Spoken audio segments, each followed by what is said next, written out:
Chelsea versus Fluminense in the Club World Cup semi-final.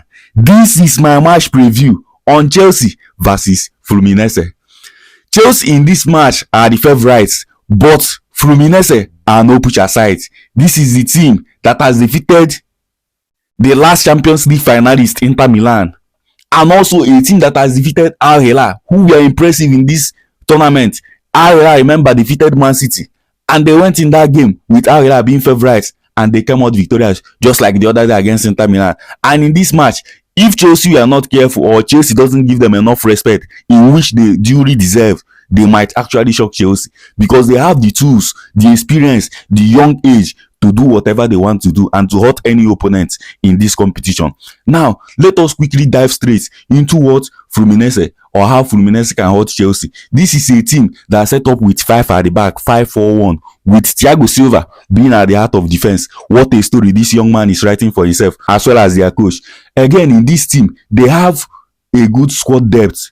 From their bench, they can also bring in players that can affect the game, just like Akulis did in that last match against Al Hilal. And then they have good midfielders in Matthews, Martinelli, as well as their forward attackers like the likes of Joan Arias, the Colombian, very, very good. And in this competition, him alongside Neto are the only players that have had 10 plus completed dribbles and 10 plus chance creation. Talking about chance creation, Joan Arias, in the last match, he created 5 chances. You understand, the most in that game. And also in that last match, he played 3 line breaking passes to open up the Al Hilal defense. He is a guy and a big threat that Chelsea has to watch out for. Full of strength, very skillful, and full of flair. But again, Chelsea going into this match have played in their last 14 match, have won 12 games out of 14. The 2 matches Chelsea lost, they ended the game with 1 man down against Newcastle and against Flamengo. So in this match again, Chelsea, if they complete the match with 11 men, I think they are the favourites to win it. And again, Fluminense is going to be the 3rd Brazilian side that Chelsea is going to meet in this competition. Talking about Fluminense, remember they are the only non-European side remaining in this competition. In Chelsea's previous 2 meetings against the Brazilian side, it has been a mixed result, with them losing against Flamengo and then winning against Palmeiras. So this one is still a 50-50 game.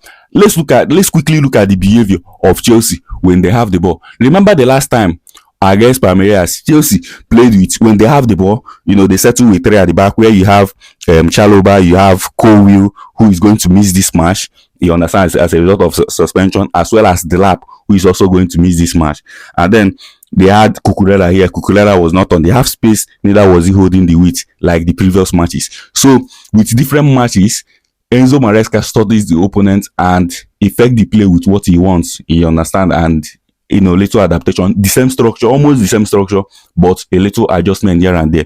In this match, he chose to start with a midfield diamond. I know that some people call it Chelsea played with 3-1-6, you understand, but I choose not to call it. It's not 3-1-6 for me. The structure or the shape was not 3-1-6, because Delap was holding the opposition's defense. He was not dropping deep. Then you have Palmer at the tip of the defense. You have Gusto here, and then you have Enzo Fernandez here. Gusto was not primarily here because he was always doing the overlapping and underlapping runs. When he was here is when Chelsea is further down the pitch, when Chelsea is trying to play out from the back. But once Chelsea progresses play into the midfield, mind you, the red seeds are Chelsea in this thing, and then the green seeds are Fluminense. This is how they set up. They try to be very, very compact. And then it also helps that Chelsea also try to be compact down the middle in order to open up lanes or passing lines to their wings. You understand? So you have Palmer here, who was also given the freedom to roam and overload the different flanks. That is the reason why a lot of times you saw Palmer in this half space and on this right hand side, even with Gusto on this place, so that they can create spaces here or draw the opposition to one side of the pitch and leave a lot of space in this part of the pitch, where you see Enzo and you will see Nkunku.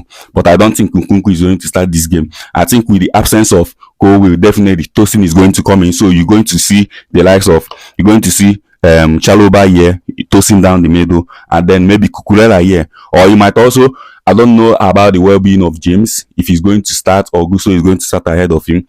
If James is going to be here, then that means you're going to be a back three of James, Chaloba and Tosin, and then you might probably have Kukulera holding the flank. You don't understand. Caicedo is going to be a definite starter. Santos did well in the last match, but it's not going to start ahead of James. So you have to have, you're not going to start ahead of Caicedo. So Caicedo is going to be here definitely, and definitely Enzo Fernandez is going to be here.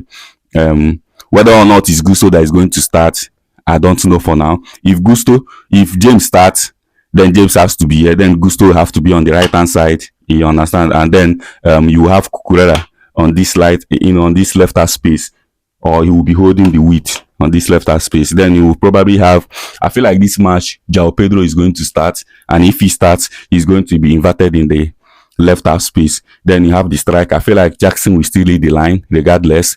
Jackson might still lead the line. Then you have Palmer, and of course Neto, who in this competition has been Chelsea's best player. He has scored 3 times more goals than any Chelsea player. He has created more chances than any Chelsea player, completed more dribbles than any Chelsea player. So Chelsea will also be looking up to him to run the lines and then cause trouble for the opposition. For instance, if Chelsea hold the ball, normally this other team will try to mark one of the defenders, as well as shadow mark Enzo Fernandez or whoever is going to be on this left space as well as here. But what Chelsea will try to do to get the ball to this guy, you just need to pass to this guy, and this guy gives it to this guy. Because when you pass the ball to this guy is going to definitely press. You've given it to this guy, and when this guy now has the 2 options or even 3, depending on how narrow these 2 are, he can give to this guy. This guy can draw close to this guy. He can give a bounce pass to this guy again, and then this guy is free here. But if this guy is quick to cover him, and then he gives to this guy, that is where Enzo or Gusto, depending on who is playing here, has the freedom to always to attack this space here and cause trouble for the opposition. So this is the behavior that you always see and stuff like that. Sometimes maybe they pass to this guy, drops a little, they pass to this guy gives this guy with this passing lane that is here in the out wide. Then this guy is going to drop and try to press him immediately while this guy comes for help. Give it to him. He has the opportunity to give him a 1-2, or maybe this guy is running to this side and then he gives him the quick through pass and stuff like that. So these are the behaviors of attack that you're going to see definitely, or maybe Palmer drops deep, or they find Palmer between the lines, and then he will do the rest of the thing there. So yeah, that's it. It is surely going to be a entertaining fixture, and one in which I'm looking up to. Tell me your thoughts and I'll be on the comment section. This is Football Matter, the catalyst and analyst, the football pacifier and the football encyclopedia. Peace, no cheats.